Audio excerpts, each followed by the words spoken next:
I want to go across to Colonel Shukla and see if he is largely in line with this style of thinking, or do you think it would be foolhardy to launch a military campaign to try and take back Pakistan-Occupied Kashmir? Colonel Shukla. I think that we have to always keep in mind that we have already fought a military campaign to draw the lines in Kashmir. In 1947, the Pakistanis sent in a bunch of raiders and mixed up with their army soldiers and so on. And for more than a year, the two sides fought each other in Kashmir. And by the end of the year 1948, a broad line had been drawn, which was the line that separated Pakistan-Occupied Kashmir from the Indian sort of understanding of Kashmir. It was one of the great sort of coincidences that the line that was drawn in 1948 by virtue of a military campaign also happened to be the line that actually separated ethnic Kashmiris in the Uri, Baramulla sort of belt from the Kashmiris people who were actually Sudans and sort of tribes like that who were left on the Pakistan side. So the line has been drawn. The line has been drawn by military action. The line has been drawn by the sort of separation of Sudans and Kashmiris from the ethnic Kashmiris. And now to get in and say that we will redraw the line again and we will make Kashmir, Pakistan-occupied Kashmir ours, would be actually inviting a two-front war. China would not hesitate to kick in such a conflict. I would urge great caution in discussing something. Okay, like before I go across to the guests outside of India, let me get Sushant Sareen to counter what Colonel Shukla is saying. The concern about a two-front war, the concern that the line of actual control might get activated and China will come to the defense of its all-weather friend. So, I can tend to agree with what Ajay is saying, and my point is a simple one. When you talk about PoK, you're not just talking about POJK, which is in a lot of ferment right now. You're also talking about POGB. And POGB is a problem which will certainly pull in China. So we have to be mindful of the fact that, as Ajay is suggesting, that we could be faced with a two-front situation. And if not a two-front situation, something that the Chinese might tend to open another front elsewhere. So that is one factor. No, but surely you're not advocating that, because initially you said it is doable. Surely you don't want the Indian army to be at war with both the Pak army and the Chinese army.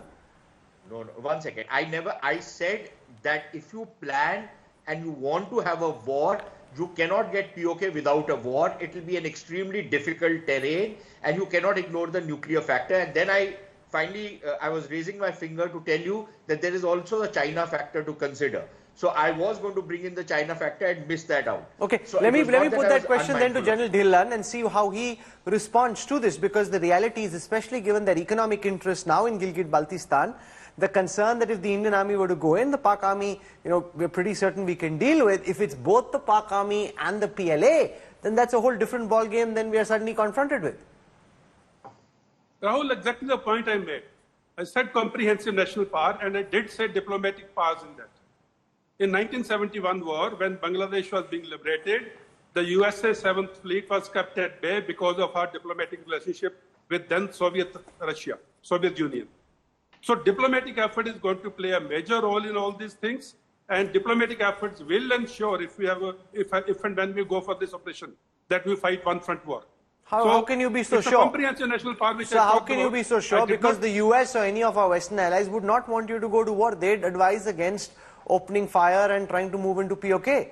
So it's not as if they're encouraging you to go out and do this. That is where diplomacy is different on the surface, and it is different when the interests are deep. And interest with India, like an economic power we are today, the interest run deep, which was seen even if hypothetically we are able to get... Give me 30 seconds. After abrogation of Article 370, not a single all-weather allies of Pakistan stood by them. And we are aware of it. This is how diplomacy works, and it will work. Even if hypothetically we are able to get our Western friends on our sides, that doesn't mean that China is beholden to them. China, if it sees its economic interests being threatened, its strategic interests being threatened, they'll step in to do what they think is right, and surely DC can't tell Beijing what to do. In any case, they have a very frosty and fraught relationship. See, exactly I'm saying, whenever we go to do this, whenever we finally take a decision, all these aspects would have been taken care and covered. It's not that you go to war without thinking of these aspects. Okay, Gaurav is raising his finger. He wants to come in. Do you have a response on how to deal with China if it suddenly decides to open a two-front war? China looks at its economic interest, and if China's economic interest is better served with India, China will abandon Pakistan. Pakistan is a vassal state of China. Pakistan has no... But if they were looking at the economic interest, we won't have the current situation that we have in Desang and Nemchok. The China-Pakistan economic corridor has collapsed. There is no way that China will be able to revive it, and nor would it want to sink in more money with the instability in Pakistan right now. And the situation will only become worse in Pakistan in the years ahead. That's point one. If China gets access, to warm waters elsewhere. In 71 also, Russia had 2 divisions on the Chinese border, so China did not do anything. So you do Samdam, Dam. But right now our relationship with China is different, Gaurav. Right now it's not very good, but China is also realizing it that it's, keeping a relationship with India which is not very good is not in Chinese long-term interest. But we have seen no evidence of that. So, gradually by and by, when this decision, not that this decision is happening just tomorrow, but that the entire conversation is not happening about what's happening in Jammu and Kashmir. The entire conversation is about Pakistan's illegal occupation. Really well, Pakistan's illegal occupation of Jammu and Kashmir, including Gilgit and Baltistan. They've changed the demographic profile of that place. The Sharda Peeth is in Pakistan-Occupied Kashmir, so that is our territory. The demographic profile was changed by the Pakistanis when they brought in people from Khyber Pakhtunkhwa to remove the Shias from Gilgit-Baltistan and the Kashmiris. Only 5% Kashmiris today in Kashmir, and 95% are Pakistani Punjabi Muslims there.